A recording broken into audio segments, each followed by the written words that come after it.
Our world is full of discoveries, valuable knowledge, and everyone has the willingness to attain all of this. Its continuing progress and high industrialization is because of its continuous search for great knowledge and information. Through the use of books, new technology, and day-to-day mingling of people with each other, they receive and share thousands of information. For the world to continue to search and learn, people build a special place for it, the library.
O library dito sa Batangas National High School. Makikita ito dito sa Old Recto Building ng Paaralan, katapat ng malawak na field na ito. Makikita po natin yung mga estudyante dito na nakatambay o nakaupo malapit sa area ng Silid Aklatan. Pag punta po natin dito sa library, makikita po natin agad yung mga bulletin or memo board ng Silid Aklatan ng school.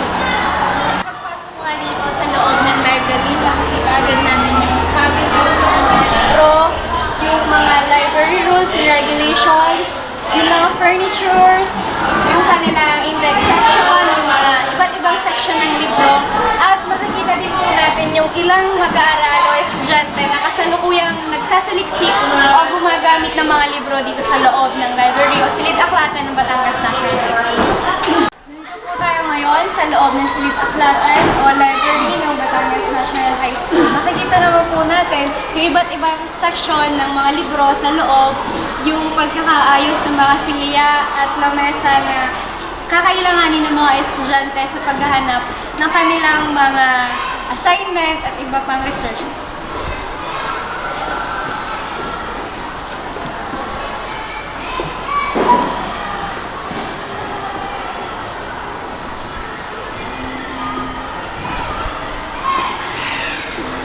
Dito sa bandang gitna ng library, makikita natin yung kanilang library rules and regulations.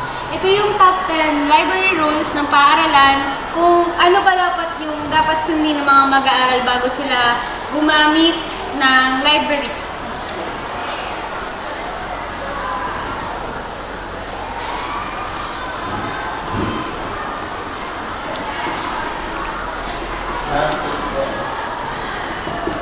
Makikita naman natin dito yung DEWE. Decimal classification ng library. Ginagamit ito bilang gabay ng mga estudyante sa paghahanap kung anong classification ng libro yung gusto nilang makita. Doon naman yung section ng library para sa audiovisual equipments at saka yung iba pang libro na hindi gaano ginagamit na private books or yung mga librong hindi masyadong ginagamit ng mga estudyante sa pagsasaliksik. Ngunit sa kabila ng lahat ng kaayusan, sa loob ng Silid Aklatan ay mayroon pa ring ilang mga estudyante ang nais maghatid ng kanilang hinaing o nais iparating ang kanilang reaksyon tungkol sa iba't ibang kakulangan pa sa loob ng library ng Batangas National High School. Nakapunta ka na ba sa library ng school? Hindi pa po. Bakit wala ba kayong time na magpunta kayo dun sa loob? Last year lang po ako nakapasok. Kaya hindi na. Sa ate, bakit hindi kayo nakakapasok ng library ngayon? Ano po, kukunti lang po ang time. Pati wala pa masyadong Walang masyado. searches. Ay, nung last year na pumunta ka, ano yung naging feedback mo dun sa library ng school? Yung tingin ko ba? Oo. Ayos naman po. Madami din yung books. Tapos, bagong books.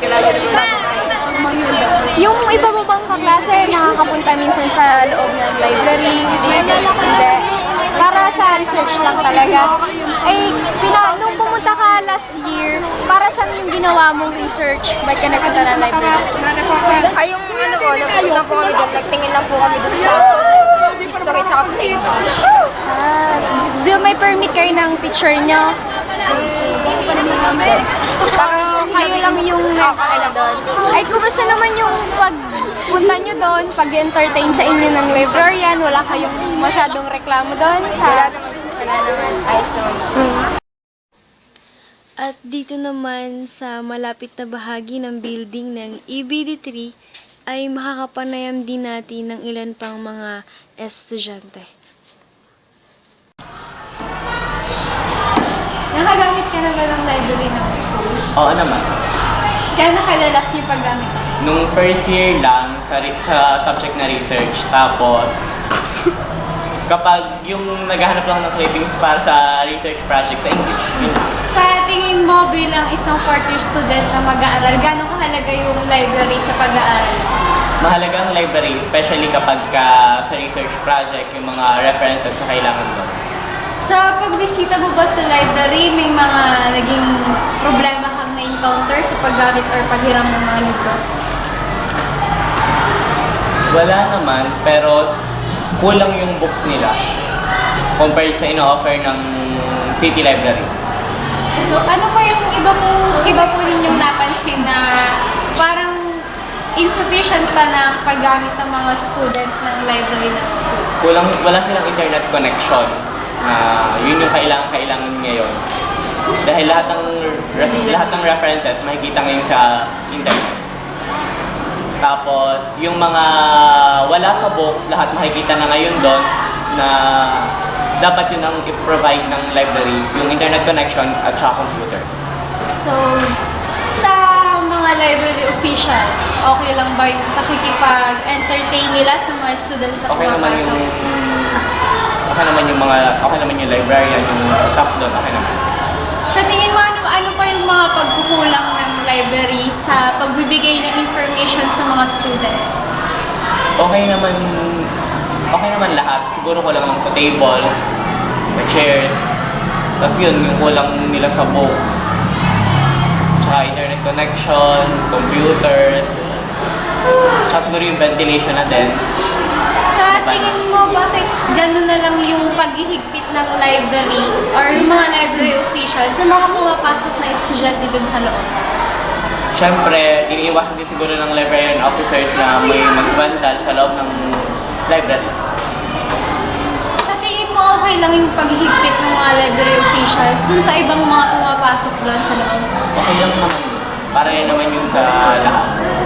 Sa tingin mo, gaano ba kahalaga yung paggamit ng library ID or ID mo sa pagpasok ng library?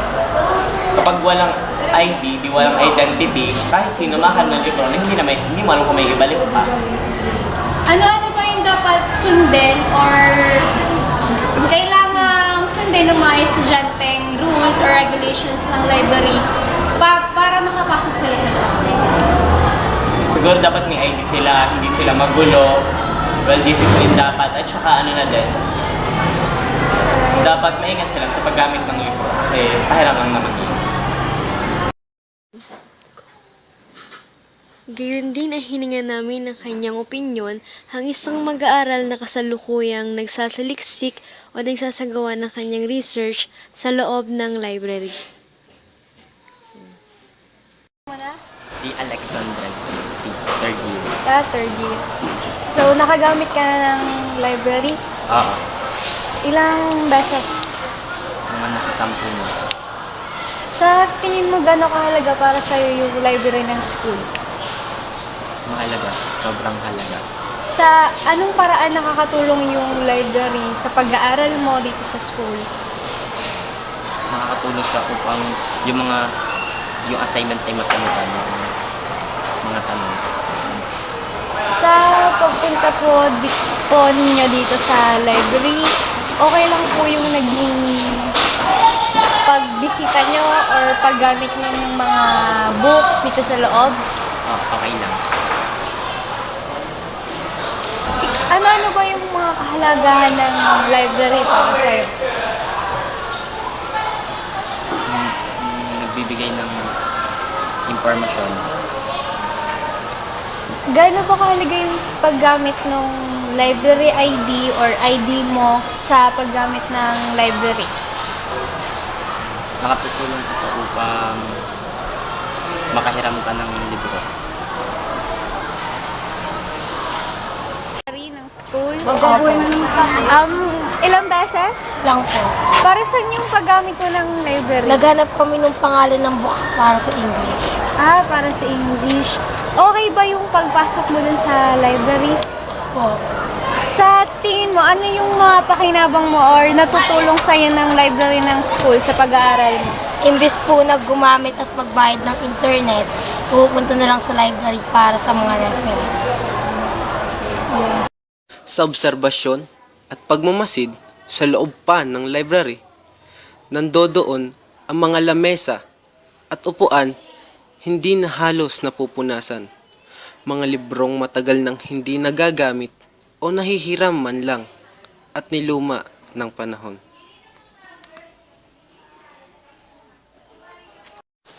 Ngunit hindi lamang ang mag-aaral ang nagbigay ng kanilang opinyon o reaksyon ukol sa kakulangan ng library. Ganoon din ay may ilang mga practice teachers na minsan nang nakapasok o nakabisita sa loob ng silid-aklatan at nagkaroon ng kanya-kanyang mga reaksyon. Nakagamit na po ba kayo ng library ng Batangas National High School? Anong first impression niyo po nung unang pagbisita niyo po sa loob po ng library? Siguro, impression ko, para siyang limot na library. Dahil makita mas marami pa yung bangko na walang paupo. Tapos yung mga napunta doon talagang mabibilang. Para po sa inyo, sa pagbisita niyo po sa ano po yung naiisip niyo pong maaaring dahilan kung bakit po iilan na lang po estudyante niyo pumapasok sa loob? Siguro, ang una kong sisisihin ay yung mga bata mismo. Dahil ang mga bata ngayon, mas prefer nila yung mag-search na lang sa Google kaysa nga naman mag-browse ka ng ilang books tapos para tingnan lang yung specific na idea na hinahanap nila. And ano pa, siguro yung mga available materials na rin. Dahil nga may mga journal doon, 2001 pa, ang year na yun, 2014.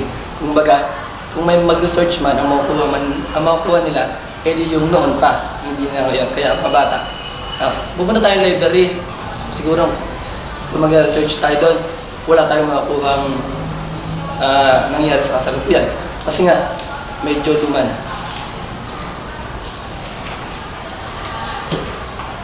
Ayon sa mga library officials, hindi sila nagkukulang sa pangangasiwa ng silid-aklatan. Ang lahat ay maaaring gumamit ng library at sundin ang mga patakaran dito.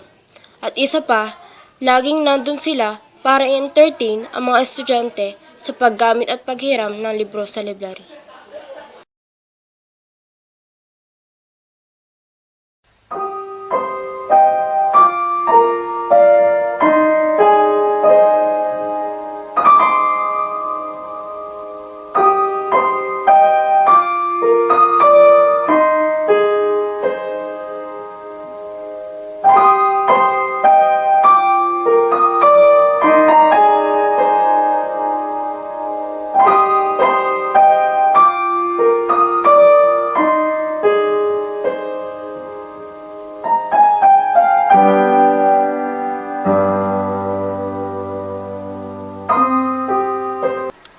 Ilang years na po kayong nasa service po sa pamamalakad po ng library ng school? Kayo po. Ako, 2011 up to the present. Kayo po ma'am, kayo din po. Ako ay years na dito sa library. Opo. Magti-34 na ako. May magtuturo, may turo noon. Bago ngayon lang taong ito, 2 taon lang na ito, hindi ako nagkaroon ng load. Sa 4 years po or higit pa yung si service po dito sa library, may na-encounter na po ba kayong mga problema po dito sa loob ng library? Ano po yung ilan dyan? Sige. So far, yun lang mga bata na medyo pasaway, papasok ng nakakalusot, pag maramihan, walang ID. That is one of our rules and regulations dahil dapat talaga may ID ang bata. Kasi minsan nga may nakapasok doon, nagpunta sa sulok. Kung numatuklasan namin, hindi pala sila estudyante dito. Hindi nagbigay ng ID, ayun yung karamihan. Ano po ba yung dapat munang sundin na rules o ilan pang mga regulations ng library ng mga estudyante na dapat po nilang sundin bago po makagamit ng silid-aklatan? There are 10 rules to be followed in the library. But the foremost among them ay they should have library ID or school ID and they should be in complete uniform, school uniform. Napapansin din po kasi ng ilan na iilan na lamang po yung gumagamit ng library or kung gagamitin po nila ay order po ng teacher para po sa kanilang research. Sa tingin niyo po bakit po kaya kakonti na lang po yung gumagamit na estudyante Anak, ng ako ay magkukuhan sa iyo. Nang kakaunti ang nagamit sa library. Ang circulation namin. Kaya kahirap nung magkasakit si ma'am, nag-iisa ako. Tingnan mo, kung sino man nagsasabing kakaunti, dahil hindi nila nakikita, hindi palagi sila nakwantito. Tingnan nila ang logbook. Hindi magyayabang ang logbook na yan. Kung anak, pakikuha naman ng logbook. May ay batin. Siguro nga, ang kino-compare nila, unlike before na wala pa nung technology, Diga talaga mas marami noon. So maybe that is one of the reasons. Pero so far, marami pa rin ang naparito sa laro. Diba anak, Especially during the research work. January 1 niya. Simula dito, school year ari. 90. Kaya ako nakukuha na, wala, kakaunti daw ang napasok sa libre. Hindi kakaunti. Araw-araw may napasok. Yan, wala na ang pinaka... Ma'am, sa tingin niyo po tama. 2013, 2014 na are. Ay, iyan ay June 4, nagsimula ng June 3 pa. May pumasok na dito. Yan, June hanggang... Yan. Ang June. Hanggang June 28, may napasok pa din eh. Tapos, July 1. July. Ito kitang-kita ninyo. July, August. Ay, kaya kinukot dahil yung tanong mo na, anak. Hindi siguro ang inaano ng bata, wala pang mga computer nga naman. Sige, anak. August, yan, marami ang August, marami nung Agosto. Bago, yan. 9, ano ang 9? September. 9. Sa mga pangyayaring ito, isang bagay ang dapat matutunan. Sabi nga, the level of one's knowledge cannot be measured in the modernization of the library that he or she been searching. Ito ay kung paano niya ina-apply ang kalamang kanyang tinataglay sa pang-araw-araw niyang pamumuhay.